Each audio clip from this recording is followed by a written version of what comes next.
Today I'm going to be walking you through my process of doing buttonholes. This can be used really for anything, any edging that needs some buttonholes.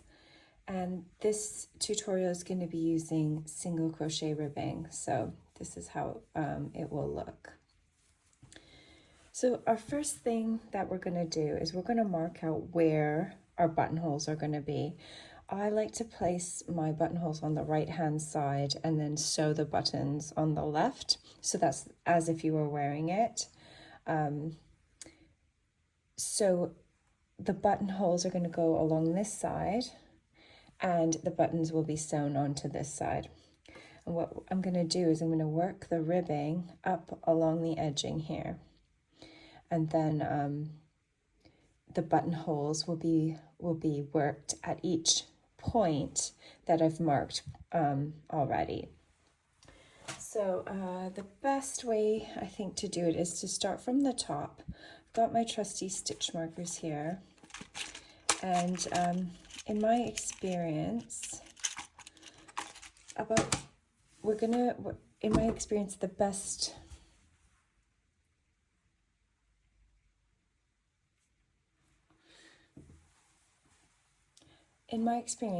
the best place to start is from the top and then mark them down.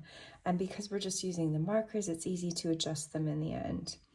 So I like to start sort of 2 rows down from my first buttonhole. So I'm going to put my first one there, and then it gives it a bit of space. You could even go 3, but I'm going to go 2 rows. So this stitch, just to let you know, is a half double crochet, like V stitch, but it doesn't matter which stitch this is. You're just going to be counting by the rows. Now, you don't want to measure because of the way that a handmade item is. The measurement of the rows might change slightly, so I always count rows. So here we go. I'm going to let's try doing 8. 1, 2, 3, 4. Wait, I've missed one. So there's 1, 2, 3, 4, 5, 6, 7, 8. So that's 8 rows for the stitch pattern I'm using. It doesn't matter what type of stitch pattern you're using, just count the rows. Now I'm going to put my next stitch marker on the 9th row.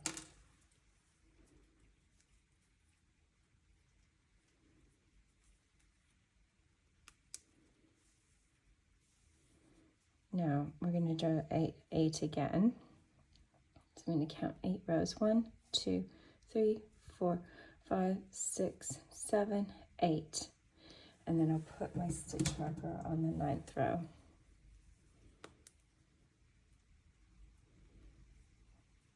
That guy looks a bit broken. Okay, do again. 1, 2, 3, 4, 6, 7, 8. And put it on the 9th row. Now, depending, you might like your buttons closer together or further apart. It just really depends on what you're going for. But when you're marking these buttonhole places, you just have to be consistent. Okay, so I'm going to do 8 more. 1, 2, 3, 4, 5, 6, 7, 8. And then there's my 9th. So you could have 10 rows between or 5, depending on what stitches you're using. Oh my gosh, all these blue ones seem broken. Okay, so there, this is looking nice so far.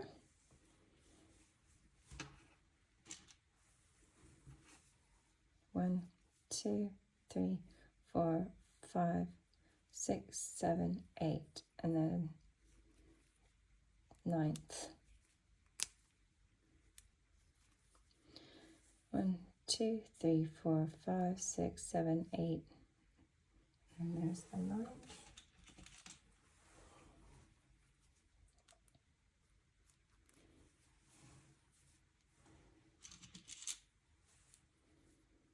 One, 2, 3, 4, 5, 6, 7, 8, 9. And 1, 2, 3, 4, 6, 7, 8, 9. Now this is slightly different. These are stitches, but I'm going to just use the same way of counting. So I'm going to use just counting the stitches. So let's look. This looks great. It actually worked out perfectly. So I'm going to need 1, 2, 3, 4, 5, 6, 7, 8, 9 buttons. And then these are the rows I'm going to have my buttonholes. So at each place, at each stitch marked row, when I'm doing my ribbing, I'm gonna stitch in a buttonhole at that point.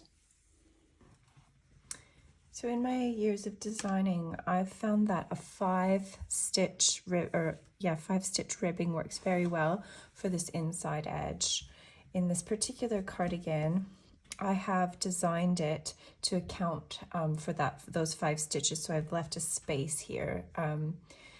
If you're doing whatever you're doing for this, it doesn't matter. Like even if these are quite close, it's just going to add a little bit more space there at the front.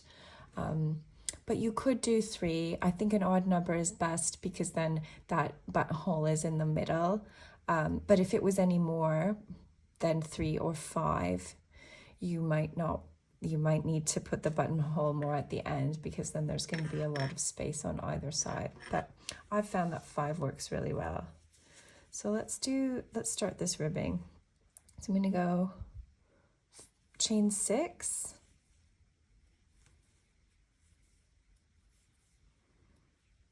Now I'm going to single crochet into the second chain from the hook.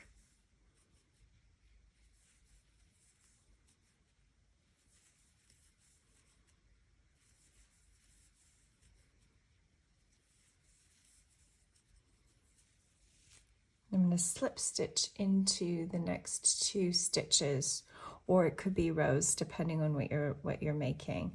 But I'm going to go slip stitch into the first, slip stitch into the second. Now I'm going to switch or turn, and you're going to skip those 2 slip stitches, 1, 2, and single crochet into the back loop only of the single crochet stitches. So we're only working into the single crochet stitches, not into the slip stitches. 1, 2, 3, 4, 5. Now I'm going to chain 1, and I'm going to turn and work back down. So back loops only. 1, 2, 3, 4, 5.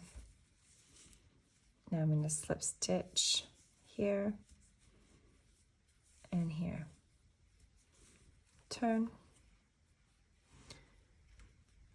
Okay, and skip the 2 slip stitches. 1, 2, and work into the back loop only. 1, 2, 3, 4, and 5. Okay, chain 1. Now, my next row is marked. I'm at the top of the ribbing, which is absolutely fine.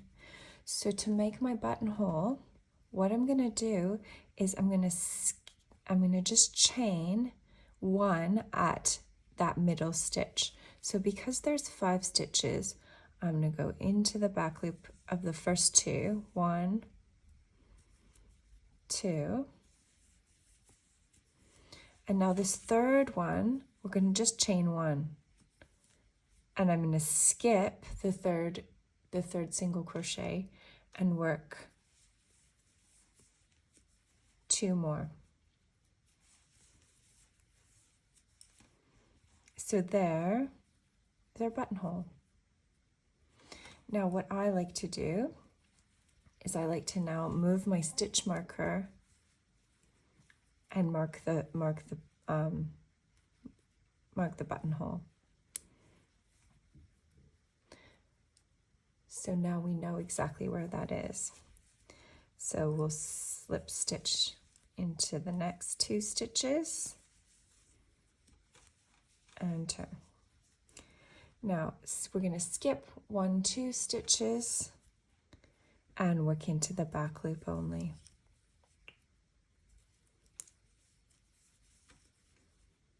But once we get to our buttonhole stitch, we're gonna work into this space. So you're just going to single crochet into that space and then continue back loop only in the next 2.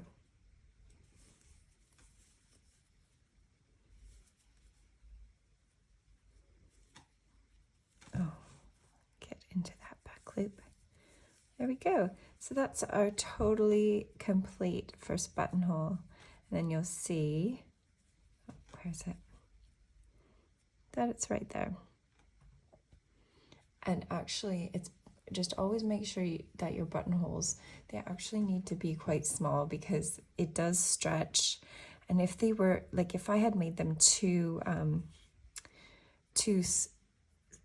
chains, I think that would have been quite big, and especially for the size of the button I'm using. So you do have to take into account how big your buttons are. I don't like to use really big buttons, but if you do, you might want to have a chain 2 buttonhole instead. But I hope that was helpful to see like how I do that. And then, so then I'll continue up, and every time I get to a row that has one of these stitch markers, at that moment, that's when I will chain 1 in the middle so that I have a buttonhole.